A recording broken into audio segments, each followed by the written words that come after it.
हाय दोस्तों, बहुत बहुत स्वागत है आपका टारगेट विद चंद्रा में। पिछले वीडियो में हम लोगों ने बात की थी साइमन कमीशन, नेहरू रिपोर्ट और मोहम्मद अली जिन्ना का जो 14 सूत्री फार्मूला था। आज हम लोग उसी आधुनिक भारत के इतिहास में आगे बढ़ते हुए आज हम पढ़ेंगे अगस्त प्रस्ताव 1940 और साथ साथ में जानेंगे हम लोग व्यक्तिगत सत्याग्रह जो कि महात्मा गांधी जी के द्वारा किया जाता है। आपको सिर्फ वीडियो को दोस्तों ध्यान से सुनना है, बिल्कुल सिंपल तरीके से आपको अगस्त प्रस्ताव एकदम समझ में आ जाएगा। क्या था ये, क्यों आया, पूरी जितनी भी इससे संबंधित जुड़ी बातें हैं एकदम क्लियर हो जाएंगी। आपको ज़्यादा ओवर दिमाग लगाने की ज़रूरत नहीं है, सिर्फ और सिर्फ मेरी बातों को आपको ध्यान से सुनना है, बस इतना काम करना है। देखिए, अगस्त प्रस्ताव की भूमिका कैसे बनती है उसकी हम लोग बात कर लेते हैं। सबसे पहले हम लोग बात करते हैं कि 1937 ईस्वी में विधानसभा के प्रांतीय चुनाव होते हैं। किसके? विधानसभा के। विधानसभा के प्रांतीय चुनाव होते हैं और इन प्रांतीय चुनावों में कांग्रेस ज़्यादा जगह से जीतती है, बहुमत प्राप्त होता है। कुल मिलाकर के 8 जगहों से कांग्रेस चुनाव जीतती है। वो 8 जगहों के अगर नाम एग्जाम में आपसे पूछ ले तो आप बता सकते हैं।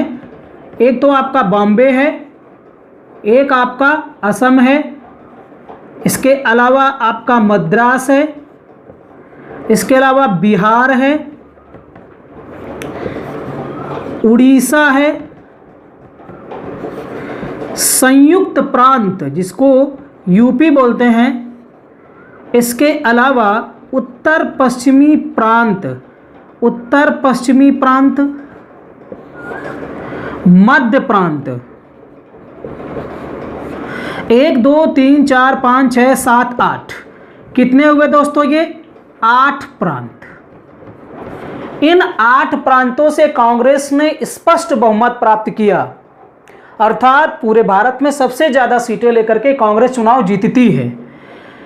लेकिन 2 जगहें और आपकी प्रमुख जगहें बचती हैं, एक आपका पंजाब और दूसरी जगह जो थी बंगाल। इन दोनों जगहों पर चुनाव कौन जीतता है? यहाँ कांग्रेस नहीं जीत पाती। पंजाब में मुस्लिम लीग के साथ में एक पार्टी रहती है जिसका नाम था यूनियनिस्ट पार्टी। यूनियनिस्ट पार्टी, इन दोनों के सहयोग से, गठबंधन से पंजाब में सरकार बनती है। इसी तरह बंगाल में मुस्लिम लीग प्लस कृषक प्रजा पार्टी, कृषक प्रजा पार्टी की सरकार बनती है। तो पंजाब और बंगाल में मुस्लिम लीग की सरकार, जबकि इन 8 प्रांतों में कांग्रेस की सरकार बनती है और बहुमत मिलता है। और इसके पश्चात जब ये सरकार कांग्रेस की बन जाती है, देखिए यहाँ पर हम लोग स्टेप बाय स्टेप पढ़ेंगे ताकि आपको समझ में आए। ये तो आपका हो गया फर्स्ट स्टेप जहाँ से हमने शुरुआत की। अभी अगस्त प्रस्ताव से पहले की ये बात है जब कांग्रेस ने क्या किया कि प्रांतीय चुनावों में 1937 ईस्वी में बहुमत प्राप्त किया। अब इसके आगे की बात हम लोग करते हैं। डस्टर ले लेते हैं। अब देखिए, एक तो ये बात हो गई। आप अगर नोट करना चाहो तो नोट कर लो, वरना मैं इसको मिटा देता हूं। और यहां पर दूसरी बात, दूसरे स्टेप की हम लोग बात करते हैं। देखिए, सेकंड स्टेप पे हम लोग यहां बात करेंगे कि कांग्रेस की सरकार बन गई। आपको इतना याद रखना है, किन किन प्रांतों में बनती है, इतना याद रखना है। सेकेंड स्टेप में हम लोग बात करेंगे कि 3 सितंबर 1939 को होता क्या है कि दोस्तों यूरोप में एक जगह है पोलैंड। और अगर मैप की बात करें तो आप देखिएगा जो आपका यूरोप है, यूरोप की स्थिति जानने के लिए आपको अफ्रीका महाद्वीप देखना पड़ेगा। अफ्रीका महाद्वीप से जैसे ही आप ऐसे जाएंगे तो यहाँ पर देखते हैं, यहाँ पर आपका रहता है पुर्तगाल, ये वाला हिस्सा रहता है आपका स्पेन। इसके अलावा यहाँ पर आपका रहता है फ्रांस, ये जो है वो फ्रांस है। फ्रांस के बाद में यहाँ पर आपका है पोलैंड, और ये बाद में ऐसे इटली है, ये आपका पोलैंड है, और यहाँ पर आपका है जर्मनी। जर्मनी इधर जो है आपका इस तरफ की बात करें तो यहाँ पर आयरलैंड है, आपका यूनाइटेड किंगडम वाले सारे के सारे यहाँ पर आते हैं। ये इस तरीके से आप देखते हो कि एशिया है, इधर वाला हिस्सा क्या है, ये आपका एशिया है, और ये वाला हिस्सा जो है ये आपका यूरोप है। और यूरोप में ही दोस्तों क्या है आपका, ये वाली जो स्थिति है पोलैंड है, यहाँ पर आपका क्या है, ये आपका जर्मनी है, ये आपका दोस्तों फ्रांस है, ये आपका पुर्तगाल है, और यहाँ पर स्पेन है, और ये इटली है। तो होता क्या है कि पोलैंड में जर्मनी ने क्या किया, अटैक कर दिया। कब? 3 सितंबर 1939 ईस्वी को। तो जर्मनी का उस समय तानाशाह था हिटलर, एडोल्फ हिटलर। तो जब पोलैंड पर, इस पोलैंड नामक जगह पर क्या किया कि जर्मनी ने, और जर्मनी का तानाशाह था उस समय हिटलर, इसने आक्रमण कर दिया। जब आक्रमण कर दिया तो पोलैंड के इस तरफ फ्रांस पड़ता है, और उसके उस तरफ ये आपका द्वीपों में बसा हुआ इंग्लैंड। तो जब जर्मनी ने पोलैंड पर आक्रमण किया तो फिर क्या होता है कि आपका फ्रांस और ब्रिटेन दोनों मिलकर के क्या करते हैं कि दोनों मिलकर के जर्मनी पर अटैक कर देते हैं। तो ये यहां से शुरुआत होती है। द्वितीय विश्व युद्ध के तात्कालिक कारणों में इसको माना जाता है। किसको? पोलैंड पर जर्मनी के आक्रमण को द्वितीय विश्व युद्ध के तात्कालिक कारणों में माना जाता है। दोस्तों ये आक्रमण क्यों होते थे? इसका रीजन ये था कि साम्राज्यवादी नीतियां जो थी वो चल रही थी, और अपने अपने साम्राज्य का विस्तार आज भी लोग करने पर लगे हुए थे। तो ऐसे हिटलर ने भी आक्रमण करके साम्राज्य विस्तार की नीति अपनाई। साम्राज्य विस्तार करने के चक्कर में उसने क्या किया, पोलैंड पर हमला किया, जिसके विरोध में फ्रांस और ब्रिटेन ने भी क्या किया, जर्मनी पर आक्रमण कर दिया। यहां से द्वितीय विश्व युद्ध की शुरुआत होती है। चूंकि ब्रिटेन जो है, ब्रिटेन ने क्या किया था कि भारत में कब्जा कर रखा था, हम लोग गुलामी इसमें जी रहे थे और स्वतंत्र नहीं थे। तो ब्रिटेन ने सोचा कि अब चूंकि युद्ध हो गया है तो ऐसी स्थिति में हम भारत से मदद लें। तो इन्होंने, ब्रिटेन ने कांग्रेस से समर्थन मांगा, कांग्रेस से समर्थन मांगने का प्रयत्न किया, लेकिन कांग्रेस ने विरोध किया, इसका जबरदस्त विरोध किया कि, लेकिन यहां पर ऐसा नहीं। इसके पहले दोस्तों क्या होता है, पहले यहां पर थोड़ा सा मिस्टेक हो रही है। यहां होता क्या है कि ब्रिटेन के जो वायसराय थे, यहां पर इस चीज को आप क्लियर कर लीजिए,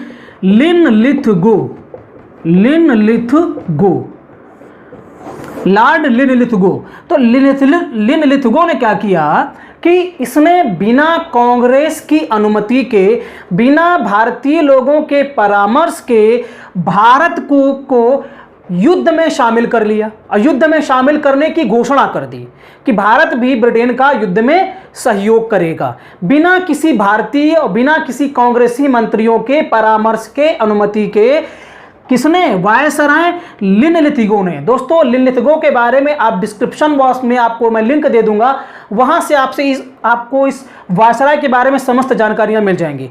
तो इसने जब घोषणा कर दी और साथ साथ में आपातकाल भी लगा दिया, तो जब आपातकाल लगा दिया उसके दौरान इसने क्या किया कि कांग्रेस से समर्थन लेने का प्रयास किया। क्योंकि इसको पता था कि विरोध तो होना स्वाभाविक सी बात है, तो इसने सोचा कि कांग्रेस चूंकि सबसे बड़ी पार्टी है भारत में, तो हम इससे समर्थन प्राप्त करें। लेकिन कांग्रेस ने क्या किया कि विरोध किया, कांग्रेस ने इसका जबरदस्त विरोध किया, और साथ साथ में कहा कि आपने भारत को इस द्वितीय युद्ध में झोंक दिया है मनमानी तरीके से, बिना अनुमति के। ऐसा क्यों? आखिर क्या इसका उद्देश्य है, और इससे हमें क्या फायदा होगा? आप लड़ रहे हैं युद्ध, तो इससे भारतीयों को क्या मिलने वाला है? तो लिनलिथगो ने फिर एक बात दोहराई, और वही बात पुराना राग जिसको बोलते हैं, जो कि साइमन कमीशन में जिस चीज की व्यवस्था की गई थी कि हम भारत को डोमिनियन स्टेट का दर्जा देंगे, हम भारत में औपनिवेशिक स्वराज की स्थापना करेंगे। और दोस्तों मैंने साइमन कमीशन के वीडियो में बता दिया था कि औपनिवेशिक स्वराज क्या होता है। मतलब पूरी स्वतंत्रता नहीं, राज्यों में भारतीयों की सरकार, लेकिन ज्यादा पावर क्या होंगे, केंद्र के पास होंगे, और केंद्र में अंग्रेजों की सरकार होगी। उस दौरान औपनिवेशिक स्वराज का मतलब यही हुआ करता था। तो वही पुराना राग दोहराया कि हम आपको औपनिवेशिक स्वराज का दर्जा देंगे। लेकिन इस बात से कांग्रेस असंतुष्ट थी, वो संतुष्ट नहीं हुई। कांग्रेस इस बात से संतुष्ट नहीं हुई। इसी वजह से दोस्तों क्या होता है कि 29 अक्टूबर 1939, ये डेट याद रखना, इंपॉर्टेंट डेट है। 29 अक्टूबर 1939 को कांग्रेस ने, जो कि भारत की सबसे बड़ी पार्टी थी, कांग्रेस ने क्या किया कि सामूहिक त्यागपत्र दे दिया। जो उसके मंत्री लोग थे, मंत्रिमंडल ने क्या किया कि सामूहिक त्यागपत्र दे दिया। अब दोस्तों भारत में संवैधानिक संकट गहराने लगा, समस्या पैदा होने लगी अंग्रेजों को। तो ऐसे में क्या होता है, ऐसे में कुछ लोग ये हैं कि इनके जो विरोधी लोग थे उनको तो बड़ा मजा आ गया। वो लोग तो चाह ही रहे थे कि कांग्रेस किसी तरीके से पलटे, ये गिर जाए।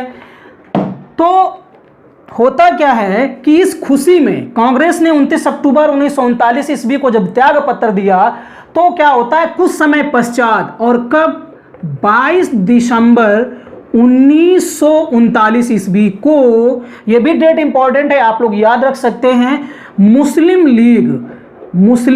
लीग और साथ में भीमराव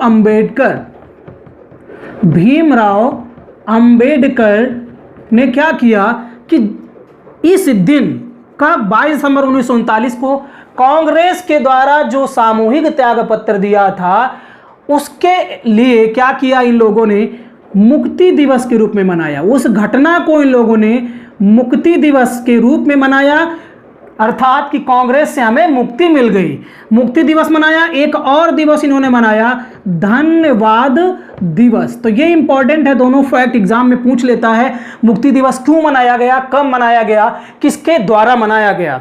तो मुक्ति दिवस बनाया गया, आपको क्यों मनाया गया ये आपको पता हो गया, क्योंकि कांग्रेस ने त्यागपत्र दे दिया था। लेकिन इन लोगों को यह पता नहीं था कि कांग्रेस में इतने सारे नेता हैं, सारे के सारे बेवकूफ नहीं हैं। उन्होंने जो त्यागपत्र दिया था वो उससे भी बड़ा बम विस्फोट करने वाले थे, उससे भी बड़ी चाल चलने वाले थे। कांग्रेसियों ने क्या किया कि वो चुपचाप नहीं बैठे, वो चुपचाप नहीं बैठते हैं और सरकार, भारत सरकार अर्थात वायसराय के विरुद्ध रणनीतियां बनाना शुरू कर देते हैं कि हम किस तरीके से इनका विरोध करें। इसके एवज में दोस्तों एक जगह है, ये आपका तीसरा स्टेप चालू हो गया। दो स्टेप, पहले स्टेप पे हमने पढ़ा कि कांग्रेस की सरकार कैसे बनती है, दूसरे स्टेप में हमने पढ़ा कि कांग्रेस की सरकार गिरती कैसे है, द्वितीय विशुद्ध। तीसरे स्टेप में हम लोग पढ़ने जा रहे हैं कि इस तीसरे स्टेप में किस तरीके से आगे की घटनाएं घटती हैं। तो दोस्तों तीसरा जो स्टेप था वो ये था कि जो मतलब कांग्रेस थी, कांग्रेस ने क्या किया कि एक जगह पड़ती है कैमूर में, कहां पर, कैमूर। और कैमूर कहां पर है, ये दोस्तों बिहार में है। कहां पर, बिहार में। और यहीं पर एक जगह पड़ती है रामगढ़, रामगढ़ की शोले, आपने नाम सुना होगा, लेकिन ये पिक्चर यहां नहीं बनी है, फिर भी रामगढ़ आप याद रख सकते हैं। इस रामगढ़ में मार्च 1940 ईस्वी में क्या होता है कि कांग्रेस का अधिवेशन होता है, कांग्रेस का अधिवेशन होता है। तो 1940 में कांग्रेस का अधिवेशन कहां हुआ था दोस्तों, बिहार में हुआ था। किस जगह पे हुआ था, रामगढ़ में हुआ था। इस अधिवेशन की अध्यक्षता जो है वो दोस्तों अबुल कलाम आजाद के द्वारा की जाती है, अबुल कलाम आजाद जी के द्वारा की जाती है। और यहां पर मंत्रणा होती है और एक बात सामने रखी जाती है। वो बात ये रखी जाती है, एक प्रस्ताव लाया जाता है कि हम हमको युद्ध में शामिल कर लें, हम सहयोग करेंगे, लेकिन द्वितीय विश्व युद्ध में शामिल होने के एवज में हमें क्या मिले, हमें अगर अंग्रेज सरकार हमें अंतरिम राष्ट्रीय सरकार के गठन का आदेश अगर दे देती है, अगर ये काम वो करती है युद्ध के बाद, युद्ध के उपरांत, तो हम सरकार का सहयोग करेंगे। अंतरिम का मतलब दोस्तों होता है कि पहले जैसे कि गठन हुआ भी था अंतरिम सरकार का, उसके पश्चात आम चुनाव होते हैं, तब चल करके फिर लोग मंत्री बनते हैं। यहाँ पर अंतरिम राष्ट्रीय सरकार ऐसे ही चुन ली जाएगी, ये काम मतलब शुरुआत कर दी जाए अंग्रेजों के द्वारा। तो कांग्रेस ने यह मांग की। हालांकि ये बात जो है वायसराय के सामने रखी भी गई। किसके सामने? लिन लिथगो के सामने। लिन लिथगो ने के सामने जब ये बात रखी गई, ये प्रस्ताव रखा गया कि हम युद्ध में मदद करेंगे आपकी, लेकिन उसके बदले में हमें अंतरिम राष्ट्रीय सरकार मिलनी चाहिए, का गठन करना होगा आपको। कब? युद्ध के बाद में। इस बात को चूंकि इनके जो अंग्रेज थे वो यहाँ से भागना नहीं चाहते थे किसी भी तरह से, तो वो सोचे कि अगर ये काम हो जाएगा तो हमारा पत्ता साफ हो जाएगा। तो उन्होंने कहा, इस बात को अस्वीकार कर दिया, एकदम इस बात को अस्वीकार कर दिया। अब उन्होंने एक नई चाल चली, उन्होंने एक नया क्या कह सकते हैं कि लॉलीपॉप सामने रखा। लॉलीपॉप तो पहले से ही दे रहे हैं, लेकिन यहाँ पर एक नया लॉलीपॉप देते हैं अगस्त प्रस्ताव के नाम से। तो अगस्त प्रस्ताव दोस्तों अंग्रेजों के द्वारा दिया गया एक नए तरीके का लॉलीपॉप था, जिससे कि भारतीय प्रसन्न नहीं होते हैं, खुश नहीं होते हैं, आप ऐसा समझ सकते हैं। तो जब अंतरिम सरकार की मांग की गई कांग्रेस के द्वारा, इस बात को अस्वीकार कर दिया गया, तो उसके बदले में क्या होता है कि जब लिथगो ने सोचा कि हमने मना कर दिया, अस्वीकार कर दिया, उसके बदले में मनाने के लिए हमें तो कुछ करना पड़ेगा ना। तो 8 अगस्त 1940 ईस्वी को ये लाते हैं अगस्त प्रस्ताव। चूंकि अगस्त महीने में ये प्रस्ताव लाया गया अंग्रेजों के द्वारा, इसीलिए अगस्त महीने में लाया गया, इसीलिए इसको अगस्त प्रस्ताव की संज्ञा दी जाती है या अगस्त प्रस्ताव कहा जाता है। अब इसकी इंपॉर्टेंट बातें ये हैं कि आखिर इस अगस्त प्रस्ताव में भारतीयों के लिए क्या था, क्या चीज़ें थी, उसकी बात कर लेते हैं। सबसे पहली तो वही पुरानी जो इनकी बात थी कि हम भारत को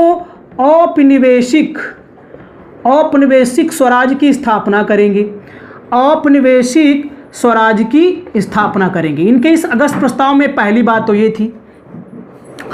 दूसरी बात इन्होंने कहा कि हम संवैधानिक या संविधान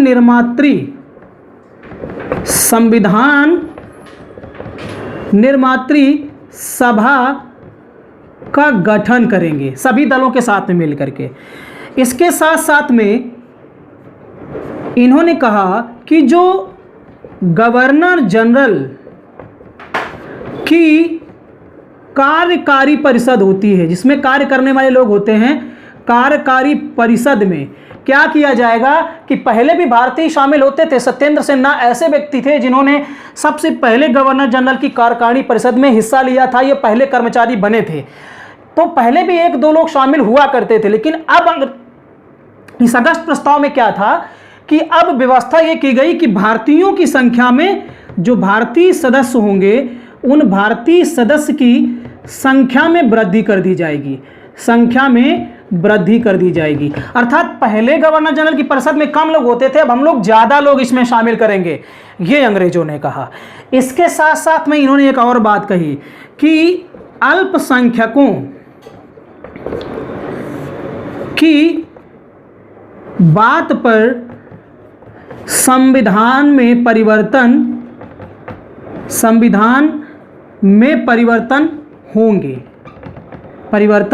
होंगे। अर्थात ऐसा नहीं है कि जो अल्पसंख्यक लोग हैं वो अगर कोई बात मानते हैं तो उस बात का पालन नहीं किया जाएगा। अल्पसंख्यक अगर कोई बात मानते हैं कि जो भी संविधान बनेगा, जो भी चीज़ें बनेंगी, जो कानून बनेगा, उस कानून में क्या होना चाहिए, किस तरीके का परिवर्तन करना है, हम यहाँ पर अल्पसंख्यकों की बात पूरी तरीके से फॉलो करेंगे, ये बात भी इनके द्वारा रखी जाती है। इसके साथ साथ एक चीज़ और देखिए, 4 चीज़ें तो ये हो गई।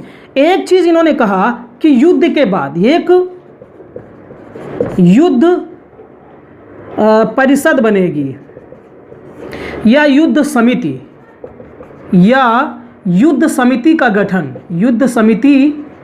का गठन किया जाएगा। अर्थात युद्ध परिषद बनेगी, एक युद्ध निकाय बनेगा, एक युद्ध समिति बनेगी, और इस समिति में भी भारतीय लोग शामिल होंगे। और इस युद्ध समिति का काम क्या होगा कि युद्ध के लिए सलाह मशवरा परामर्श देने का काम ये युद्ध से संबंधित जो समिति है, कमेटी है, वो करेगी। तो ये कुछ 5 जो बातें हैं, 1 2 3 4 5, ये 5 बातें जो हैं अगस्त प्रस्ताव में शामिल थी। औपनिवेशिक स्वराज की स्थापना की जाएगी भारत में, संविधान निर्मात्री सभा का गठन किया जाएगा, सभी दलों से मिलकर के बात की जाएगी, इस पर विचार विमर्श किया जाएगा। यह साफ साफ नहीं कहा कि संविधान निर्मात्री सभा बनेगी, बल्कि यह कहा कि संविधान निर्मात्री सभा के गठन के लिए सभी दलों से विचार लिए जाएंगे, विचार विमर्श किया जाएगा। वो कब? युद्ध के बाद।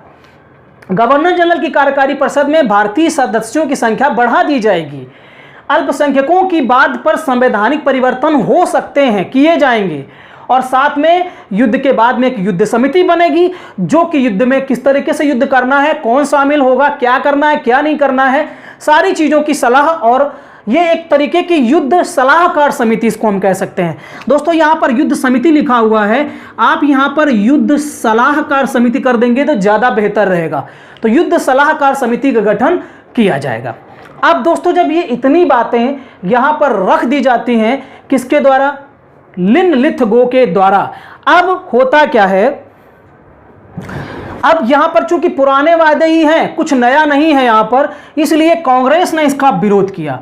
कांग्रेस ने इसका विरोध किया और इसके लिए पंडित जवाहरलाल नेहरू ने, पंडित JL नेहरू ने का एक जो कथन है बेहद इंपॉर्टेंट है, इस कथन को आप याद रखिए। इन्होंने कहा था कि जिस स्थिति पर, अर्थात जिस स्थिति पर ये अगस्त प्रस्ताव, जिस डोमिनियन स्टेट की स्थिति पर ये अगस्त प्रस्ताव आधारित है, जिस औपनिवेशिक राज्य की स्थिति पर ये प्रस्ताव, अगस्त प्रस्ताव आधारित है, वह दरवाजे में जंग लगी कील की तरह है। ये याद रखना, दरवाजे में मतलब दरवाजे में, ये दरवाजा है, दरवाजे में कील लगी, जंग लगी कील की तरह है, जड़ी जंग लगी कील की तरह है। दरवाजे में जड़ी जंग लगी कील की तरह है, अर्थात दरवाजा तो बंद है स्वतंत्रता का, हमें आज़ादी तो दी नहीं जा रही है, उसमें इस तरीके की कील ठोकी जा रही है और वो पहले ही ठोकी जा चुकी है, उसमें तो जंग लग चुकी है, वो कुछ भी नहीं हुआ था उससे, और फिर वही बात दोहराई जा रही है जिसका हम विरोध कर चुके हैं। ये इसका मतलब था। तो विरोध स्वरूप यहाँ पर इस तरीके से पंडित जवाहरलाल नेहरू ने इसका इस तरीके से कथन कहा। अब बात कांग्रेस की तरफ से तो ये बोल दिया गया, क्योंकि पूर्ण स्वराज की मांग की गई थी, हमें पूर्ण स्वराज से कम नहीं चाहिए। उधर जो अपना मुस्लिम लीग थी वो अपना अलग राग अलाप रही थी, उसके कुछ अलग ही बातें थी, वो कुछ अलग ही सोच रही थी। उसका मकसद ये था, उसने कहा कि हम इस अगस्त प्रस्ताव को नहीं मानते हैं, क्योंकि यहाँ पर कहीं भी ऐसी कोई बात नहीं है जिससे कि देश का विभाजन की बात की गई हो। देश का विभाजन नहीं हो रहा है, हमें पाकिस्तान चाहिए। तो जब हम सांप्रदायिक आधार पर देश का विभाजन चाहते हैं और इस अगस्त प्रस्ताव में कहीं भी ये कोई बात नहीं है, तो हम इस अगस्त प्रस्ताव को नहीं मानते हैं। तो इस तरीके से अगस्त प्रस्ताव को मुस्लिम लीग ने भी अस्वीकार कर दिया। अब ये भी फेल हो गया मैटर। अब होता क्या है कि बाद में जब इस अगस्त प्रस्ताव को भी अस्वीकार कर दिया गया, दोस्तों आपको समझ में आया है कि नहीं आया है? और आप लोग कमेंट्स नहीं करते हैं। अगर आपको वास्तव में समझ में आया है और या नहीं आया है तो आप बिना संकोच के कमेंट्स बॉक्स में आप लिख सकते हैं, क्योंकि अगर आप कमेंट्स करेंगे तभी मुझे सही से पता चलेगा।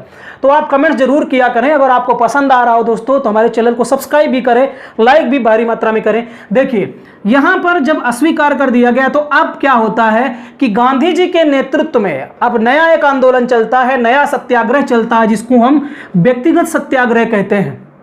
इसकी शुरुआत कहाँ से होती है? गांधी जी ने इसकी शुरुआत पवनार आश्रम से की। कहाँ से? पवनार आश्रम। अब ये कहाँ पर है? महाराष्ट्र में है। ये महाराष्ट्र में है। तो पवनार आश्रम से गांधी जी ने 1940 ईस्वी में एक सत्याग्रह शुरू किया, जिसे व्यक्तिगत सत्याग्रह कहा जाता है।